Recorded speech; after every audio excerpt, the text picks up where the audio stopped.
فاجأت الفنانة بسمة بوسيل متابعيها بالإعلان عن تعرضها لحادث سير في أحد الشوارع في القاهرة، ونشرت عبر ستوري حسابها على الإنستغرام صورة لسيارتها بعد تعرضها للاصطدام لتظهر الأضرار التي لحقت بها.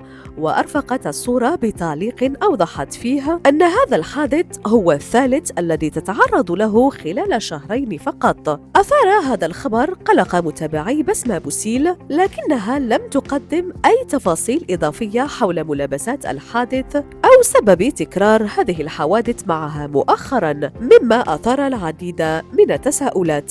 جاء هذا الخبر بالتزامن مع الحديث عن إمكانية عودة بسمة بوسيل لطليقها الفنان تامر حسني الذي لم يقم بنشر أي تعليق بشأن هذا الحادث، وهو الشيء الذي أثار استغراب المتابعين في ظل التطورات الأخيرة المتعلقة بعلاقتهما.